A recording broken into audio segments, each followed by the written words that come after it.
that you want to achieve in life, when you're trying to figure out something that you want to achieve in life, what I recommend you do is you ask not about the end result, not just like, how do you get the ultimate thing? But you ask about the thought process along the way and the specific steps. So I like to ask people about habits, not about one-time occurrences. Greatness never comes from doing something one time, even if you think you did it one time. And here's what I mean by this. The first time I pitched Fox News Chicago, I got on air. The first time I pitched Fox News Chicago, I got on air. But I did not get that engagement or that feature, that media feature, because I pitched them that one time. I got that media feature because I had pitched so many other networks, sometimes horribly, all those other times. And by the time I pitched them, I had had so many reps in the pitching game that I was able to do it so well. So everyone that saw the feature that was interested in being on the press asked the same question. How did you get on Fox? No one asked about the habits. No one asked, how many networks did you pitch before you got on there? What did the pitch say that got you on there? What time did you send the pitch? And so what I'm saying to you all this morning, it's Thursday, I believe. My times are like way off in the pandemic. So good morning, good morning. Hey, sis. Is that Janine? Yes. Hey, sis. Y'all got to go buy her book. Sis, drop the name of your book in the chat. I'm gonna look it up on Amazon too, so I can get the name right. But here's the thing, it's on confidence. Hey, you want to make sure that you're asking the right questions, because that's going to get you there. So here's a life hack. Whenever you want something in life, period, no matter what it is, whenever you want something in life and you see someone who has it and you have the opportunity to get coached by them or to ask them questions, resist the urge to ask the question solely about the end result. Because guess what? Chances are, even if they have the chance to give you an answer, it's not going to be an answer that helps you to move forward because they don't have the time. See, now that Janine, sorry, y'all, I got Janine, that's the name that came up. But see, on you, I didn't know you was going by a pen name. So I didn't want to say this was you because I see Jay Janae on here. Okay, cool. So Jay Janae. Okay, that's what y'all need to get the book by. And I'm going to definitely get my copy today as well. So here's the thing. Whenever I get an opportunity to talk to somebody who's done amazing things in their life, I never ask the question about the end result. You know what other question I don't ask? I don't ask them how they feel about the end result if I'm trying to duplicate their success. So what I'm going to do during this live is I'm going to tell you guys the questions that I've gotten over my life that I thought were like not the best. And I'm only going to say it not because I wasn't annoyed by it or anything like that, but it's just that I realized that it's not that we don't have the strategy, is that we don't always know the questions to ask to get the strategy that we need. And a part of knowing how to pitch people to get big opportunities is knowing the questions to ask. A part of landing large deals with corporate clients and bulk selling your books and bulk selling your speaking services and serving people at a high level is knowing the questions to ask and then knowing how to identify the answers and properly file them away in your mental system. So number one, I don't ask people about how they feel about their success in general. Now, if I'm doing an interview with someone, maybe I'll ask. If I'm doing like a case study with a client, I may ask how they feel about their success. But when I am trying to find out how to duplicate a result, I typically am not asking that person, well, how did it feel? And here's an example that I get. I was in the 14% of lawyers that had opportunities to work at large law firms. Lots of lawyers go to law school hoping to land a job at a large law firm. Only 14% or so at the time I wrote my book, The Law School Hustle, were able to get that. So I would go speak all around the country at law schools about how I landed the job, how I got the grades, how I transferred into Northwestern Law after going to a lower ranked law school. And the number one question that I received from students who wanted to do the same thing was, well, how did it feel being the only Black woman in a white institution? And I never liked that question Because the truth is, regardless of how it felt, even if I told you how I felt about it, my answer would not give you the power. It wouldn't empower you to duplicate the result. The result that you want is landing a job at a large law firm. Now, if you're a Black woman, the better question would be, how did you appropriately navigate being the only Black woman at a large law firm? Who were your mentors? How did you find out that you could trust them? How did you discern? You know what I mean? So like, you want to make sure you're not asking questions just about how people feel about things. You can, because the root of it, people didn't really care. How I felt in a particular environment shouldn't necessarily inform how you will feel in that environment. And do you want to know why that is? Very simple. Y'all excuse me. Normally I do a little more glam for y'all, but we gonna continue on because we're gonna have real talk today. I'm not even on LinkedIn, so y'all know I can let my hair down a little more. I'm not even live on LinkedIn right now. So back to the point. The reason I never liked the question, how do you feel about being in this environment, or how does it feel to make 6 figures, or how does it feel to make 7 figures, is because what I have found about highly successful people, high achieving people, is they have such a good pulse on how to overcome negative thoughts and negative environments, that how they regurgitate how they felt may not help you. My husband told me that I do this. He was like, I feel like when people ask you, how was it for you to go through law school and be in all white environments and achieve in spite of your race possibly being a deterrent to some people and all of that, you always give them a positive spin on it. And you don't always tell them about the negative sides. Like he was like, because it was that one day you were really upset. You were mad. You couldn't believe those people did you like that. You thought she marked you unfairly and all these things. And all of that is true. However, and I hope that you all, if this is making sense to you, just drop a yes in the comments. Because the truth of the matter is, there are bad things that have happened to me along my journey to where I'm at now, and along my journey to landing dream jobs and having Black cars and all of that. Along the way, there were bad things that happened. However, the way that I have to look at my past and looking back and like processing it is in a way that serves my future. So one trait of people who are highly successful, in my opinion, and people who've overcome a lot of different things in their lives, is that even if they wanted to tell you all the bad things that happened to them in their past, and they wanted to have a pity party with you about what you're going through, and they wanted to look back over what's gone on in their life and feel sorry for themselves, they can't, because doing that doesn't serve their future, and they don't dwell on things that don't serve their future. Because to them, and to me, I can speak personally for myself, for me, I can't allow what happened to me in my past to be a deterrent to all the lives I'm going to change in the future. So even if I wanted to tell you it's going to be horrible and hard and you're going to have some bad days, when I look back on the sum total of what I've overcome and what I've gone through, I have processed it in such a way that it was all for my good anyways.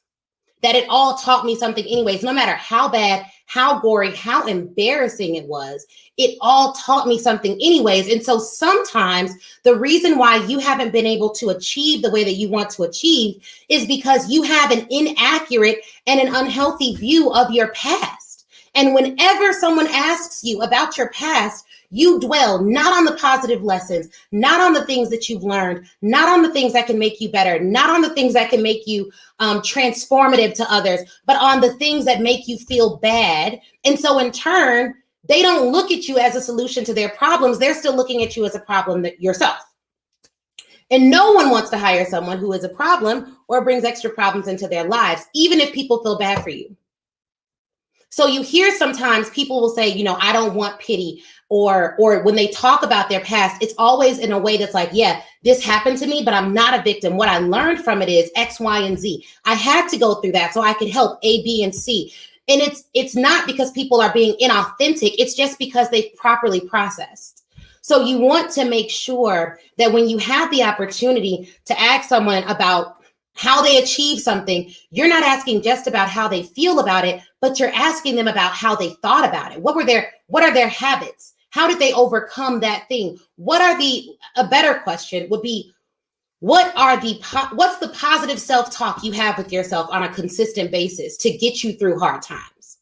What are you telling yourself? What are you reading? What are you listening to? How are you praying? Who are you praying to? You know what I mean? Like, there are so many ways that you can get to the root of that thing that I want you all to recognize that there's always a way to get great answers. You just have to be willing to ask great questions. Okay. And so that's the first one. So the first one is like, how do you feel about success? I think there's better ways to get to the root of that. The second is like, don't just ask about the end result, because that's a big question. So for me, that would look like someone saying, man, you just landed a 6-figure contract. How'd you land a 6-figure contract? Like, what do I need to do? If we're having a quick interaction and you're not in Speak Your Way to Cash Academy, you're not in one of my coaching programs, you're not engaged with me on a deeper level, right?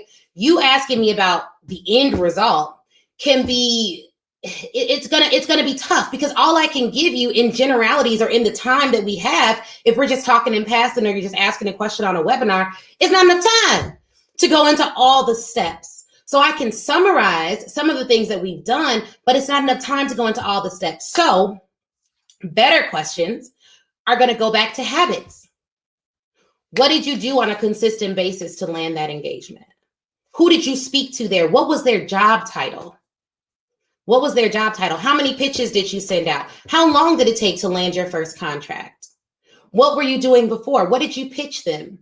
So the point is that in my mind, and because I get it, like I'm obviously I'm just like, we're all in this together. We all have the same questions. When I see someone achieving something, it's like, oh, how'd you get the ultimate thing? But what I've learned and what I know is that no one ever gets great results off of one-time action.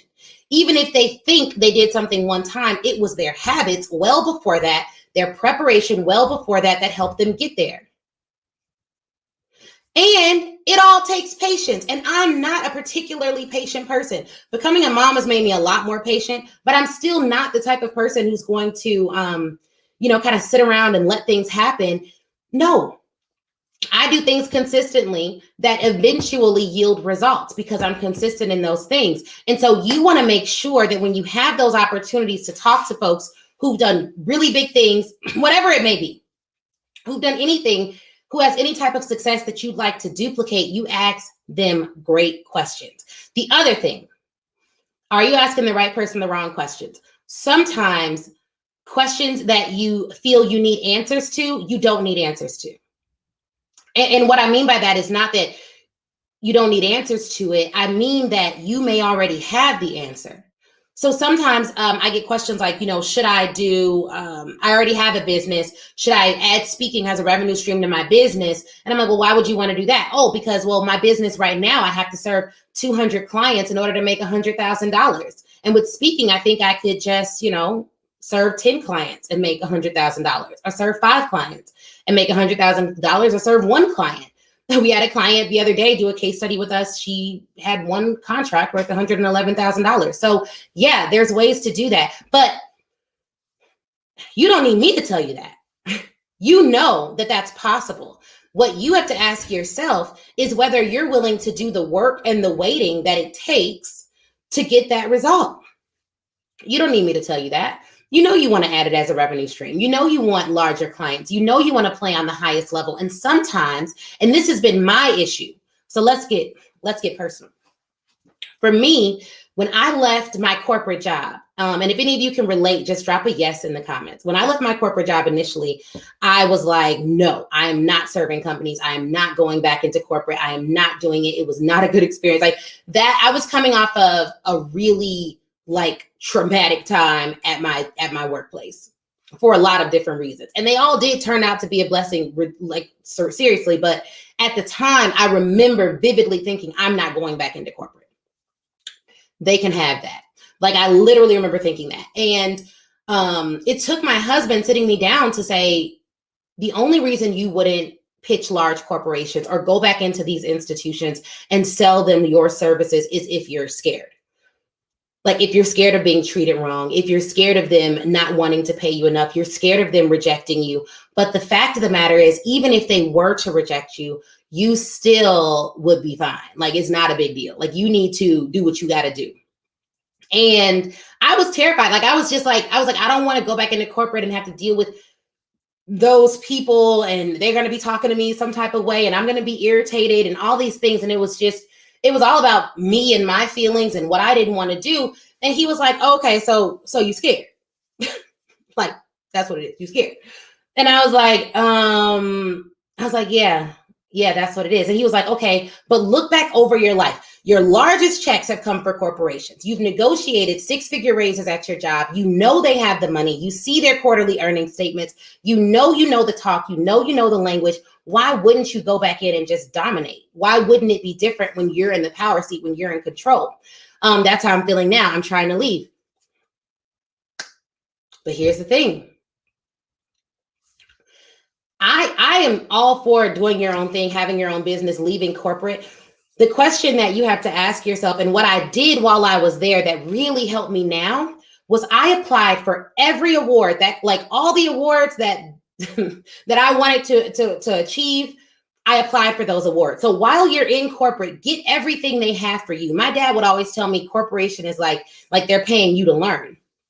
It's 100% true. I used all the resources at that firm. I won awards at that firm. They donated in my name to organizations that I cared about. And so before you leave any place, you want to get everything they have for you. You don't want to leave prematurely. And then if you are in a situation like I was, where they were undervaluing your expertise, they weren't treating you or paying you what you were worth, quote unquote, right? And I say quote unquote because honestly, no one can pay me my worth, but they can pay me my rate. If you're in that type of a situation, you want to make sure you want to make sure that on your way out of corporate, you don't take baggage with you that you don't need to own. Let me repeat that. On your way out of corporate, do not take baggage with you that you don't need to own. What do I mean by that? Do not take baggage with you that you don't need to own. I mean, on your way out, don't take you're not worth more. Don't take your voice doesn't matter. Don't take people like you don't get promoted. Don't take you can't make millions of dollars. Don't take this company is bigger than your ideas. Don't take those negative narratives with you on your way out the door.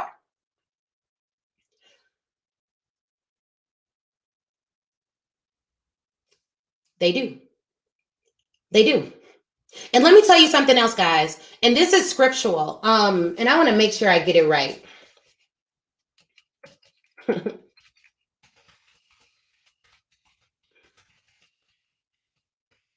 Yeah. Thanks for the words. Yeah, like don't take that stuff with you on out of corporate. Because the real issue is when people get common with you, it is very difficult for them to see your brilliance because they've gotten common with you. And sometimes it's those people that know you the best, that understand your brilliance, that know exactly who you are. It's those managers, it's those family members that look at you and say, oh, I knew you when you were snot-nosed and had a little diaper on. She ain't doing nothing over there talking. You always on that internet. You always talking. Let me be very clear. Sometimes people who know you have a really hard time understanding how you have grown outside of the environment that you were born into when both of you had similar opportunities and both of you were in similar environments. Do not allow people who know you to speak negativity into your life. And when they do, don't welcome it like it's the newest thing that you want off Amazon. No, return to sender. That don't got nothing to do with me. And if you're not careful, if you're always around someone who's negative, you're always around someone who's downplaying your success, you're always around people who are taking credit for your ideas, stealing your stuff, not giving you appropriate praise for what you do, you're going to take all that baggage into every pitch you make, into every live video you give, into every coaching session you provide. You're going to take all that stuff with you. So what I want us to do moving forward is to stop. Here's what I want us to do. I want us to stop adopting people's negative thoughts, ideas, and actions. And the way that we adopt it is by allowing people who do not have the right to speak into our lives. As an adult, I control who speaks into my hearing. I control who I listen to and who I don't. I control the environments that I'm in and the environments that I leave. I control the amount of time that people have access to me, and so do you. So don't allow other people to to like commandeer or hold you hostage by their negative words and thoughts. Here's an example. I went to visit a daycare, and I asked them a question. I was like, okay, what training does the staff get on how to speak to children? What training do they get on how to speak to children? Oh, we don't, what do you mean by that? What training do they get on how to correct children, how to speak to children? Because I want to be really clear. I don't speak to my daughter any kind of way. I don't call her names that aren't hers. I don't, if I have to tell her no, I want to teach her in that moment what no means. Because guess what? I'm not teaching my daughter that no is a word to fear. So I want to make sure that when you say no, your tone is right to my child. So what training do they get on how to speak to children? And I say this because now I work with adults. And guess what? A lot of them are afraid, deathly afraid of the word no. They are deathly afraid of the word no, deathly afraid of it. And so what does it do? It stops them from playing bigger. It stops them from going for opportunities. It stops them from pitching. And when we're out, when me and Chris are out and we're looking at how other parents interact with their children, sometimes it's a beautiful lesson, but other times it's a weary tale. Other times it's a nightmare. And when I see how people tell their kids no, how they tell even like not even babies, because I'm talking about babies like under 2 years old. When I see how people tell their children no, I understand why so many adults are deathly afraid of being told no. I see why so many adults like accommodate their entire lives to make other people comfortable, not realizing that what you're doing is jailing yourself. From every opportunity you can have and you can imagine, you're literally jailing yourself from it because you're deathly afraid of the word no. So what I want to understand is how do you train your people on how to talk to my child? We're not teaching her to be afraid of no. I'm not teaching her that. No isn't a bad word. It could be a word of redirection. It's not a bad word. It could be a word of redirection. It could tell you something. But what it doesn't tell you to do is stop. No and stop are not synonymous. They're not. They're not synonymous. And if you don't have an appropriate view of the word no, you will think that no and stop are synonymous. So if someone tells you no, that means you should stop. And I hear it all the time. Someone was telling me, they ran Facebook ads and they didn't get any sales. So Facebook ads don't work. So they stopped running Facebook ads. And I was like, that doesn't make sense because there are obviously people out there who are making a ton of money on Facebook ads. We've run ads successfully. They've been great. Now, if you're not getting any sales, if people are saying, no, they're not going to buy from you when you run Facebook ads, it doesn't mean you stop ads. It means you redirect your strategy. It's the exact same thing in life.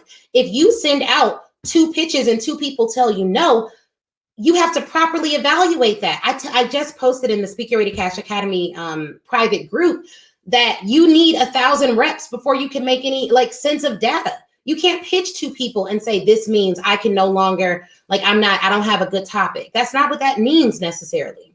It may mean that, but you don't know because you haven't pitched enough people to get any data. And no matter how amazing your coach is, it is difficult to make consistent income without having a consistent strategy for people to give you money. You ain't asking nobody for nothing. Most of the time, people aren't giving you anything. Okay? So number 3, I want to bring this up because I'm a Christian and a believer, and I heard this recently. Someone said that someone asked them how they landed their largest speaking engagement, and they told them it was God, like God gave it to them. And I was like, okay. Well, let's go deeper. Let's go deeper.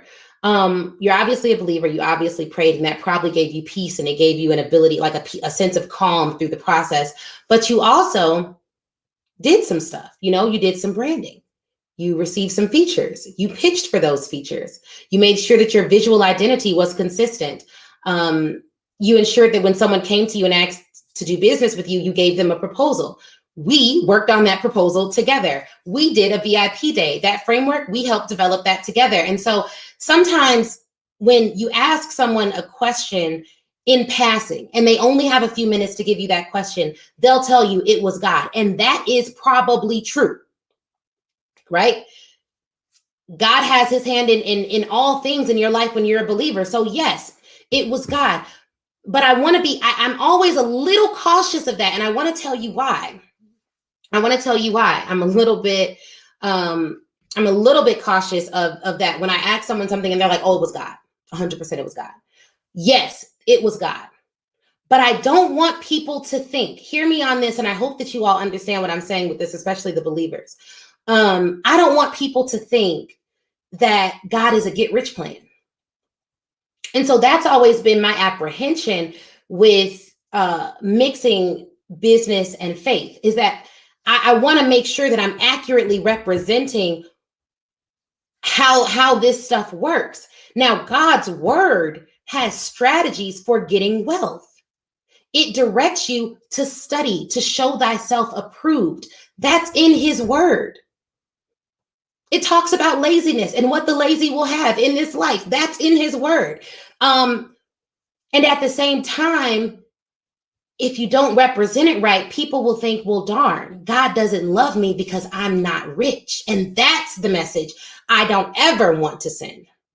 So this comes back to making sure we're asking the right questions and representing things clearly and effectively. And I think I may be more analytical and critical about this because I'm a lawyer. So I'm always thinking like, is that the best question? Is that going to get me the answer that I want? How do I decipher what someone is really saying? And I know that not everyone thinks like this. So I wanted to do this live this morning to share that with you all. If this was helpful, if it was good, please let me know. Drop it in the comments. I'll keep it up for a little bit. I don't know how long I'll keep this up. But if this was helpful at all, please do let me know. And if you'd like for me to coach you for 3 days on sales, strategy, landing press, building your speaking business, and the exact language you need to close deals, then please do join me at Speak Get Ready Cash Live November 4th through November 6th, 2021. Now, here's the thing. Even if you're like, okay, I know I'm coming, but I haven't caught my ticket yet, add those dates to your calendar. It seems like it's far away, but it's not. And if you need a certain payment plan, let me know that as well. Just hit me in the DMs or send a message to hello@AshleyNicoleKirkwood.com. Y'all go ahead and have an amazing day. Have an amazing time. Be motivated. Be blessed. Make sure you're asking the right questions. And the first person you need to ask questions to when getting clarity is really yourself. What do you want? How do you want to get it? And how do you want to feel when you arrive? Think about those things, meditate on those things. And if you're asking someone else questions, please don't ask just about the end result, but always ask about the habits. That's where you're going to get a lot of information that you can implement and that's actionable. All right, guys, Ashley Kirkwood, Speak Get Ready Cash. Talk to you later.